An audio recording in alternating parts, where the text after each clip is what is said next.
Welcome to yesterday's news for September 4th, 2018.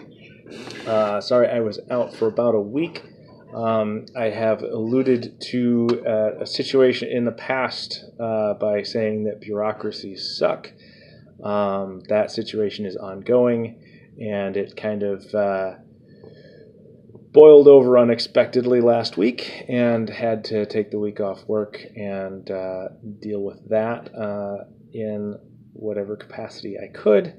And I will leave the rest to your imagination for the time being, and once the situation is resolved, I will share the story. But things are ongoing, and just from a legal standpoint, I'm not going to share any details.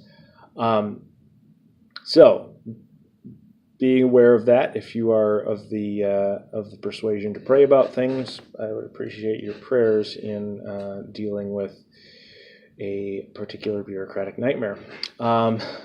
So, back to the news of the day. Colin Kaepernick is in the news again. This time it is Nike's doing. And there's just so much to rant about, but I don't feel like ranting, so I'm not going to get into all that. One simple thing, if you're trying to have a national brand, and you're not advertising to a narrow demographic, it's generally a good idea to avoid politically divisive figures as your spokesman. Just say, it's like if if another shoe company decided to use Donald Trump as their spokesman, agree or disagree, whatever, that you're alienating half the country by picking a spokesman of that profile. So that was kind of dumb on Nike's part. I heard rumors that they're walking it back. I don't know if that's true or not. But yeah, if you're running a business and you want to have broad appeal, avoid politically divisive spokesmen. But the more interesting thing to talk about is protesting in general. And, I'm all for, hey, if you've got a cause you believe in, take a stand, protest, raise awareness and all that. But there's three things you got to have if you're going to do that. One, you have to make sure that you have adequately articulated the problem such that people can decide whether or not they're on your side rather than argue about whether or not the problem actually exists. The second thing is that you need to conduct your protest in a way that actually connects logically to the problem that you're protesting. So that when people see your protest, they say, oh, I bet they're complaining about that problem. Not what's wrong with this person, why are they being weird? And the third thing is that you should protest in a way that doesn't alienate the people that you are trying to convince. That is not unnecessarily offensive to people who are otherwise on your side. And Kaepernick failed on all three of those.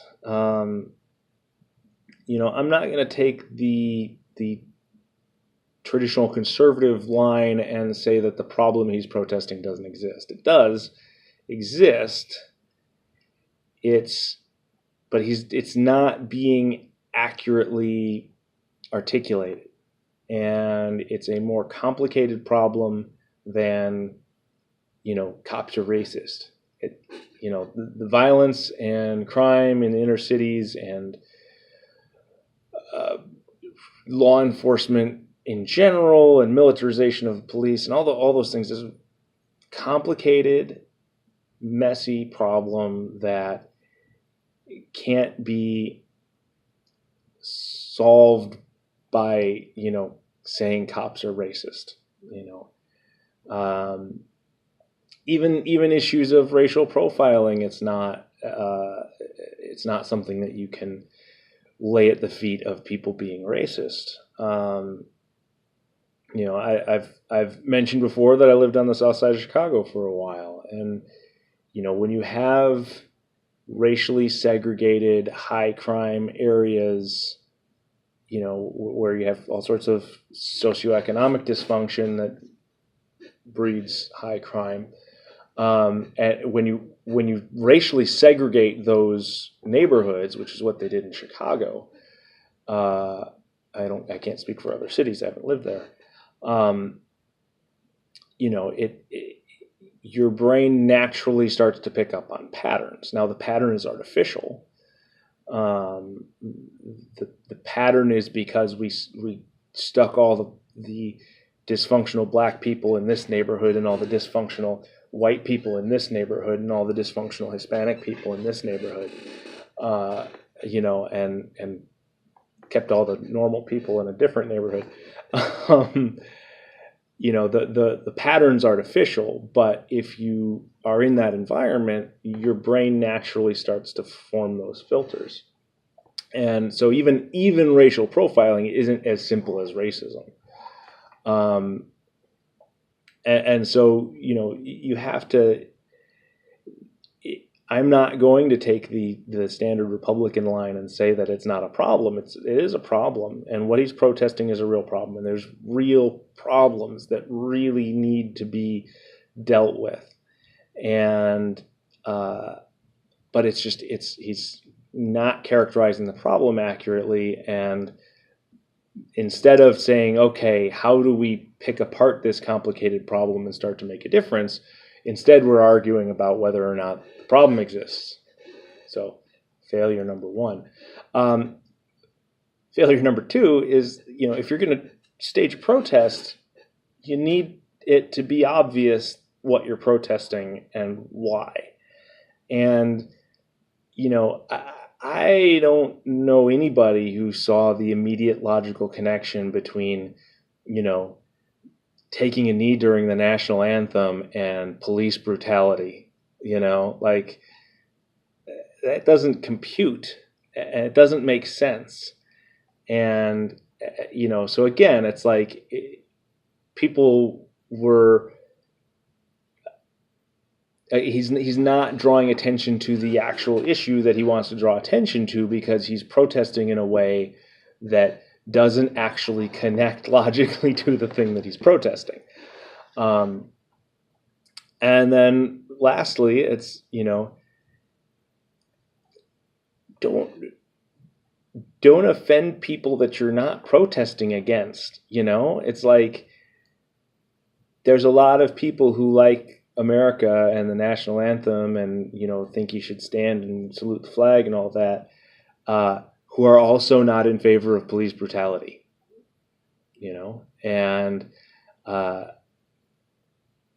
so it's like he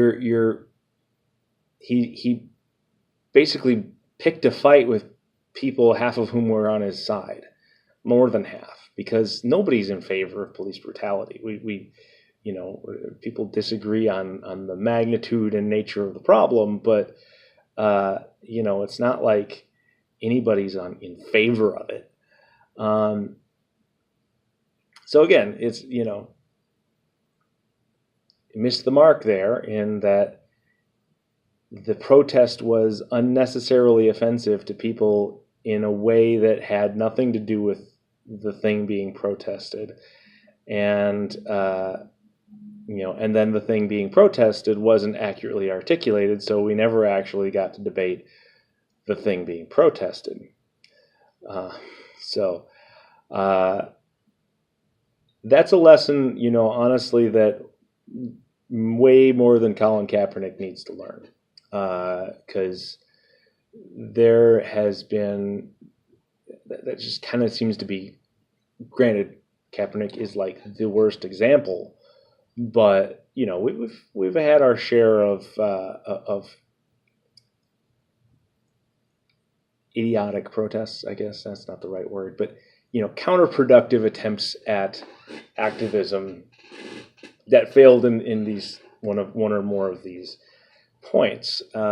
So by all means, pick a cause, stand up for what you believe in, be willing to sacrifice for it, as the Nike ad suggests. But